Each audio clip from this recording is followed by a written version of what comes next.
अस्सलाम वालेकुम अजीज प्रोग्राम आज मुबारक के साथ आज एक ऑडियो सुनाएंगे इसहाक डार की, जो जनरल साहब हमारे जो सिपा सलार है बाजवा साहब, कमर जवेद बाजवा साहब, उनके बारे में।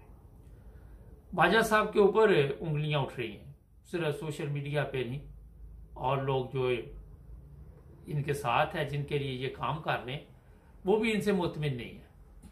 क्या वजह? ये एक बहुत बड़ा सवालिया निशान है। इससे पहले कि प्रोग्राम शुरू करें, हमारे कमेंट्स में लोग मुख्तलिफ ऐसे है जो कहते हैं जी आप अहमदियों की हमदर्दी में बोलते हैं। क्या वजह है? मकसद ये है कि ये है जो हमारा चैनल है, ये हक और सच का है, ये पाकिस्तानी अवाम का है, और ये चैनल इसी पे काम कर रहा है जो कायद आज़म ने पाकिस्तान बनाया था। पाकिस्तान तमाम शहरियों का है, और मेरे ख्याल में पाकिस्तान में जितने भी लोग पाकिस्तानी नेशनल शनाख्ती कार्ड पासपोर्ट रखते हैं, उन तमाम के हकूक पाकिस्तान में बराबर होने चाहिए, जिस तरह यूरोप और दूसरी दुनिया में। अब ये सुनते हैं, इस पर बातचीत करते हैं। मैं उसको चैलेंज करने के लिए तैयार हूँ। इनकी बहुत ही की जरूरत होनी चाहिए थी अगर ये बात जनाब बाजवा को मिली थी, और मैंने उनसे अच्छे ताल्लुकात रहे हैं किसी जमाने में। उनकी अपॉइंटमेंट से लेके कुछ अर्सा तक किस किस्म की बेहुदा बात रेफर हो रही है, और अगर मेरी इंटेग्रिटी का एक आर्मी चीफ को नहीं पता, मैं 29 साल में पॉलिटिक्स में हूँ, तो मेरा ख्याल है कि फिर वो बहुत ही उनकी एबिलिटी जो है वो क्वेश्चनेबल है। अल्लाह के फजल से चैलेंज करता हूँ कि 1 रुपया की कोई इरेगुलरिटी निकाल के दिखाएं, और इनके माजी के जो कलीग्स हैं वो ये कंफर्म करके और बहुत मैराथन किस्म की फॉरेंसिक ऑडिट्स और हर किस्म की चेकिंग कर चुके हैं। तो बहुत ही फजूल बात उन्होंने की है। सर कौन किसको कहता था वो मेजर जनरल कमर बाजवा अपनी मेमोरी पे जरा जोर दें तो उनको पता चल जाएगा। मैं समझता हूँ कि अगर हम सभी जो मास्टर बनते हैं एक दूसरे के जो है फील्ड में घुस के अपने अपने यानी अपने डॉक्ट्राइन देने और अपने अपने अपने अपने इंटरप्रिटेशन देने, अगर हम उससे बाहर रहते तो शायद आज हम पाकिस्तान हमने आधा ना गवाया होता। आज तक हमने जो है वो सियाचिन को ना गवाया होता। आज तक हमने कारगिल में पिस्पाई ना देखी होती। आर्मी चीफ की सहाफियों से मुलाकात अभी भी। अरे ये मैं बता दूं आपको कि इसहाक डार के मतलब जो इन्फॉर्मेशन मिल रही है कि इनके वालिद साहब की साइकिलों की दुकान थी, और पता नहीं 2008 में 9 में लोग लिख रहे हैं। अगर किसी के पास मजीद इन्फॉर्मेशन हो तो वो हमारे साथ राब्ता कायम करे, हम उनसे प्रोग्राम में मिले। ये एक ज़बरदस्त अकाउंटेंट है अपने लिए। इन्होंने 2015 में दुबई में बिल्डिंगें खरीदनी शुरू कर दी, और इस वक्त जो अमीर तरीन लोग हैं पाकिस्तान में, उनमें इनका नाम भी आता है, दौलत इनके पास भी है। अब ये कहाँ से दौलत आई ये भी पता करना पड़ेगा, मगर इन पे ये इल्जामात चीफ ऑफ आर्मी स्टाफ की तरफ से भी लगे थे। आज ये पाकिस्तान वापस आए और उस त्यारे में आए जहां आपने देखा, जिसमें देखा कि वजीर आजम साहब तशरीफ लाते हैं। जिस त्यारे से ये गए वो भी वजीर आजम का त्यारा था। आज चीफ ऑफ आर्मी स्टाफ क्यों खामोश था? आज कोई आके पाक फौज की तरफ से कोई प्रेस कॉन्फ्रेंस क्यों नहीं की गई? क्या वजह हुई? हमने 2-3 दिन पहले पाकिस्तान से हमारे जो ब्यूरो चीफ हैं उनसे पूछा था, जो लाहौर के हैं, कि क्या एकदम ये इसहाक डार की वापसी हुई है, इसके पीछे क्या राज है? उनका कहना था कि मरियम नवाज और चीफ ऑफ आर्मी स्टाफ की एक खुफिया मुलाकात हुई है, और उस खुफिया मुलाकात में चीफ ऑफ आर्मी स्टाफ की ऐसी वीडियो उनको दिखाई गई है कि अगर आपने कोई बातचीत की तो ये वीडियो जो है ये अवाम के सामने ले आएंगे। अब ये जो वीडियो ऑडियो खेला जा रहा है, इसमें कौन कौन सामने आ रहा है आपको चंद दिन में ये पता चल जाएगा।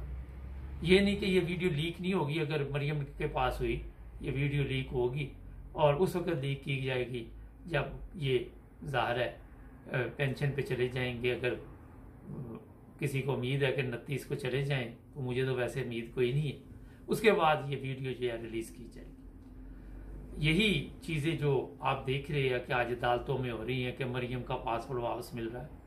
नैब ने कहा जी हमें कोई इतराज़ नहीं, जज जो है वो ये फैसला करने के लिए तैयार है। चंद दिन पहले यही जो जज थे, इनके जो वो बनते थे मंच, वो टूट जाते थे, कभी कोई आ जाता था, कभी कोई आ जाता था। एकदम तब्दीली कैसी आई? एक तरफ ऑडियो लीक होना शुरू होगी, एक तरफ वीडियो की धमकियां दी जा रही। अगर इनके पास पार्लियामेंट हाउस की ऑडियो है तो आप क्या समझते हैं कि हमारे जो फौज की अदारा है या हमारी जो अदलिया है उनकी वीडियो इनके पास नहीं होगी? ये हो ही नहीं सकता, ये नामुमकिन चीज़ है। क्योंकि ये जो काम किया जा रहा है आज से शुरू नहीं हुआ। आप देखें कि कल तक ये सागदार कौम का मुजरम था, मफरूर था, आज वो वजीर खारजा है। किसी दुनिया के मुल्क में ऐसे नहीं होता। जब आप अपने जो भी रास्ते हैं वो गलत इख्तियार कर लेते हैं, तो उसके बाद अपनी कमज़ोरियां लोगों को दे देते हैं, तो फिर आपसे वो कोई भी काम ले सकते हैं। उसमें ये फ़र्क नहीं पड़ता कि ये जायज़ है या नाजायज़ है। जो नाजायज़ काम है उसको भी आप जायज़ करार दे देते हैं, आप खामोश रहते हैं। अगर थोड़ा सा आप देखें सोशल मीडिया पे क्या चल रहा है कि ये दूसरे ममालिक पे कब्जा करने के लिए पाक फौज है, मगर इन्होंने तो अपना मुल्क ही चोरों के हाथ दे दिया, अपने मुल्क को नहीं बचा सके। ये बहुत बड़ा सवालिया निशान है। कारगिल की ये बात कर रही है, ख्वाजा हसन ने 65 की बात की, 71 की। क्या वजह कि आज तक हमें अपनी पाक फौज से अच्छे रिजल्ट नहीं ले सके? ये एक सवालिया निशान है। कहने से जो मर्जी आप आके ज़बानी वहाँ पे बैठ के कहते रहे कि दहशतगर्द लोगों को हम दोबारा यहाँ पे टिकने नहीं देंगे, हम ये नहीं करेंगे, हम वो नहीं करेंगे, मगर जो दहशतगर्द पाकिस्तान के अंदर मौजूद हैं उनको तो आप पकड़ नहीं सके। ये बहुत बड़ा सवालिया निशान है। मैं आपको बता रहा, पाकिस्तान में आप ये बात करते हैं इनके जी पासवर्ड कैंसिल कर दो, इनके शनाख्ती कार्ड कैंसिल कर दो। अब जो बेशुमार दुनिया बाहर बैठी उनको आप कैसे मुतमिन करेंगे? ये नहीं मैं कहता, हमारी पाक फौज की बहुत बड़ी कुर्बानियां हैं, मगर चंद लोगों के हाथ में जो सिलसिला आया हुआ है, जो सिस्टम आया हुआ है, आप देख ले कि जो रिजल्ट निकल रहे हैं, जो लोग हमारे ऊपर हुक्मरान हैं, जो लोग मफरूर थे, जराइम पेशा अफराद थे, वो आई गवर्नमेंट में आ गए। लोग तड़प रहे हैं, लोगों को तकलीफ है। कोई कहता मेरा ब्लड प्रेशर हाई हो गया ये देख के, कोई कहता मेरा सर दर्द हो गया। कल भी मैंने बताया था उस खतून को, मैंने कहा कि अभी चंद दिन ठहर जे, अभी तो ब्लड प्रेशर हाई हुआ है, सागदार है यार, दूसरा भी आ रहा है नवाज शरीफ वापस। ये सब लोग बीमार थे। आपने देखा इनको यहाँ जब लाया गया तो बताया गया कि बस इन्होंने बचना नहीं, मगर जैसे ही पाकिस्तान में ये ऑडियो वीडियो खेलना शुरू किया, इनकी बीमारियां भी दूर होगी और ये खुद भी बिल्कुल सेहतमंद होगी। नाज़रीन, ये बहुत बड़ा एक सवालिया निशान पाकिस्तान की कौम पे है। अगर इमरान खान की बात करें, रोज़ाना जल्द से जलसा खेलते खेलते एक वक्त आता है कि इंसान तंग आ जाता है। और दूसरी तरफ आपने देखा इस्लामाबाद में किसान है, वो धरना दे के बैठे हुए। इस वक्त इमरान खान को भी चाहिए था कोई फैसला करता, और सदर पाकिस्तान का भी पता करो कि वो एकदम क्यों कह रहा है कि आराम से बातचीत के जरिए ये मसाइल हल करेंगे। आपका क्या ख्याल है कि ये बातचीत के लिए लोग आए हुए हैं? राना सनाउल्लाह जैसे लोग आपसे बातचीत करके आपके लिए कोई अच्छी खबर ला सकते हैं?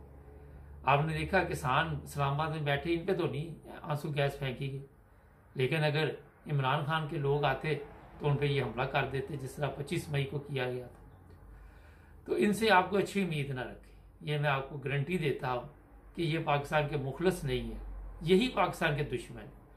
आपको बाहर के दुश्मन की पड़ी हुई है, मगर जो अंदर दुश्मन है उसका आज तक कोई मुकाबला नहीं कर रहा। जिन लोगों की जिम्मेदारी थी, जो घर के चौकीदार थे, वो भी बिल्कुल खामोश तमाशा देख रहे हैं। कोर कमांडर कॉन्फ्रेंस हुई है, उसमें ये फैसले हुए। मैं हैरान हूँ वहाँ पे खामोशी के साथ बैठ के किस तरह ये लोग आ जाते।